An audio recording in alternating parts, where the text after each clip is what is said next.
Assalamualaikum warahmatullahi wabarakatuh. Selamat datang di channel gue Rahman.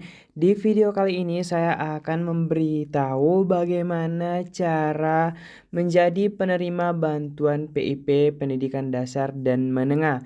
Nah, teman-teman yang penasaran dengan informasi ini, jangan lupa untuk simak informasinya hingga selesai. Namun sebelum kita lanjut ke pembahasannya, buat teman-teman yang mungkin baru bergabung maupun yang sudah sering bergabung di channel gue Rahman, tetapi belum sempat klik tombol subscribe, jangan lupa klik tombol subscribe terlebih dahulu sebelum kita lanjut ke pembahasannya.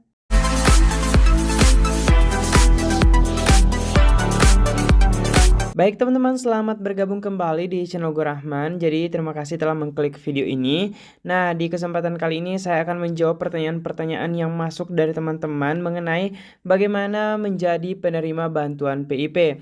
Karena banyak sekali pertanyaan dari teman-teman dan ini baru saya sempat buatkan videonya. Dan intinya semoga video ini bermanfaat buat teman-teman semuanya dan jangan lupa nonton sampai selesai. Untuk informasi yang ada di video ini tuh bersumber dari Pusat Layanan Pembiayaan Pendidikan atau Puslapdik. Oke, jadi banyak sekali pertanyaan bagaimana menjadi penerima bantuan PIP Pendidikan Dasar dan Menengah atau Dikdasmen. Nah, untuk mendapat bantuan ini ada dua kategori. Yang pertama yaitu terdaftar pada Data Terpadu Kesejahteraan Sosial atau DTKS Kementerian Sosial. Untuk mengetahui apakah teman-teman terdaftar di DTKS Kementerian Sosial, maka perlu dicek. Jadi untuk mengeceknya bisa dilakukan secara online di HP teman-teman masing-masing. Jadi ini saya sudah buka Google dan saya akan lakukan pengecekan di HP.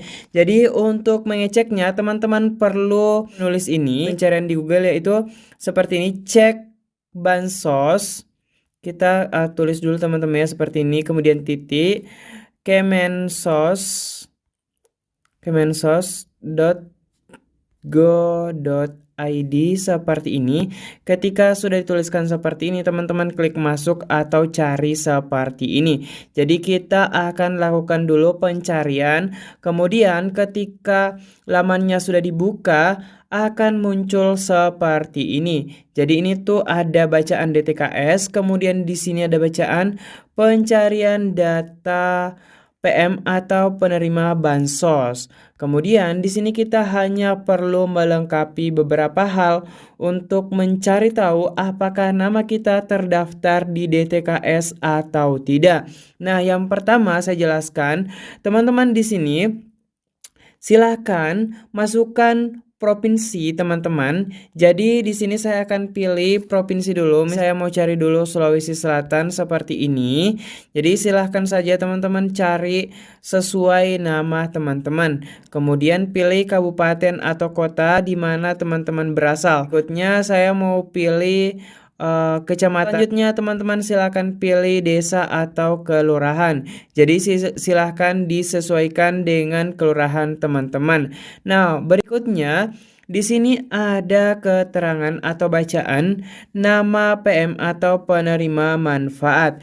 Jadi seperti kita ketahui bersama, untuk anak sekolah sekarang yang masih di bawah usia 17 tahun itu belum memiliki KTP. Padahal di sini disuruh masukkan nama sesuai KTP. Untuk teman-teman perlu ketahui, tidak perlu mengecek KTP-nya karena pastinya belum memiliki KTP. Jadi teman-teman hanya perlu memasukkan nama yang tertera di kartu keluarga teman-teman. Jadi silakan memasukkan di sini. Jadi saya akan coba isi dan saya akan coba tuliskan nama yaitu Irwandi. Irwandi seperti ini. Setelah itu kita masukkan yang ini huruf kode. Jadi huruf kodenya kita masukkan di sini. Sesuaikan hurufnya teman-teman ya. Ketika dari atas sudah lengkap sampai ke bawah, teman-teman hanya perlu mengklik yang cari data. Oke, kita klik aja seperti ini dan kita tunggu namanya muncul. Nah, di sini akan muncul hasil pencarian, yaitu hasil pencarian penerima manfaat. Jadi di sini akan muncul nama Irwandi, akan banyak muncul Irwandi seperti ini. Ini tuh nama ponakan saya yang ini, Tra Irwandi. Itu artinya daftar di DTKS Kementerian Sosial. Nah, ini namanya sudah terdaftar di Kementerian Sosial, maka dia sudah memenuhi satu persyaratan. Jadi kita mau melanjutkan persyaratan kedua. Untuk persyaratan kedua yaitu ditandai layak PIP dalam data pokok pendidikan atau dapodik sekolah. Jadi sekolah menandai status layak PIP di dapodik, kemudian Dinas Pendidikan dan pemangku kepentingan mengusulkan kepada Puslapdik atau Pusat Layanan Pembiayaan Pendidikan berdasarkan data layak PIP tersebut. Untuk keterangan layak PIP ini seperti ini contohnya. Jadi ini tuh di dapodik sekolah, pihak sekolah menandai peserta didiknya sebagai layak PIP. Teman-teman bisa lihat contohnya di sini. Di sini ada siswa, NISN, tanggal lahir, kelas, dan orang tua. Di sini contohnya ada Ahmad Fadil dan Amira. Kita bisa lihat ya yang tulisan hijau itu yang ditandai warna hijau. Ahmad Fadil di sini dinyatakan layak PIP, kemudian nicknya itu valid di Dukcapil dan dia masuk nominasi. Kemudian Amira ada layak PIP, kemudian nick valid di Dukcapil, DTKS, nominasi. Jadi teman-teman bisa lihat ini sebagai referensi. Kemudian apa yang perlu teman-teman lakukan untuk siswa atau anak dari teman-teman bisa mendapatkan layak PIP di dapodik sekolah. Untuk memperoleh layak PIP di dapodik sekolah, teman-teman atau anak dari teman-teman perlu mempersiapkan beberapa berkas. Salah satunya untuk teman-teman yang tidak memiliki data DTKS harus memiliki surat keterangan tidak mampu dari pemerintah setempat. Jadi jika teman-teman merasa terdaftar di DTKS untuk memperoleh layak PIP, teman-teman segera menghubungi operator sekolah untuk didata sebagai layak penerima PIP.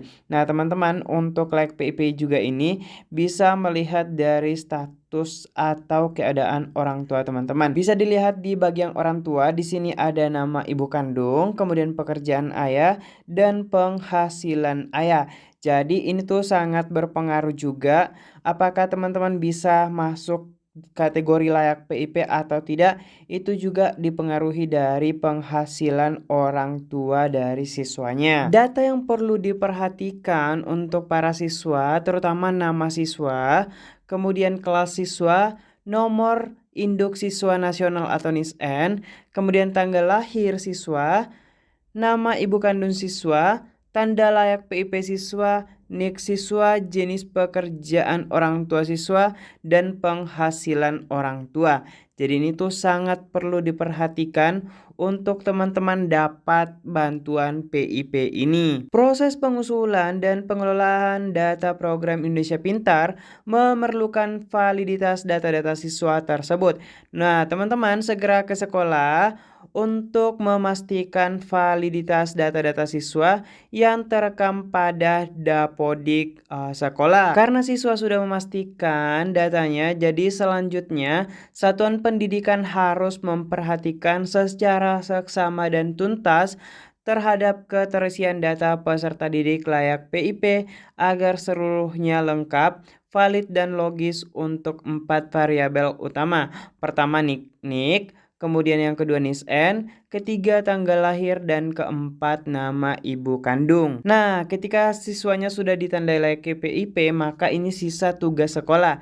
Jadi tugas sekolah itu lakukan sinkronisasi dapodik sebelum batas akhir atau cut off pemutakhiran data peserta didik layak PIP di dapodik yang ditetapkan Puslapdik. Nah, perlu diketahui teman-teman yang ingin daftar PIP, jadi untuk tahun 2023 ini sudah akan memasuki fase kedua tahun 2023 karena sebelumnya sudah dilakukan sinkronisasi pada bulan Maret, maka selanjutnya karena ada peserta didik baru yang masuk baik SD, SMP, dan SMA, SMK, maka akan dilakukan fase kedua tahun 2023. Nah, ini kesempatan buat teman-teman untuk mendapatkan PIP karena akan dilakukan sinkronisasi lagi data peserta didik mana yang layak mendapatkan PIP. Di sini juga pemerintah menghimbau satuan pendidikan untuk melakukan langkah-langkah proaktif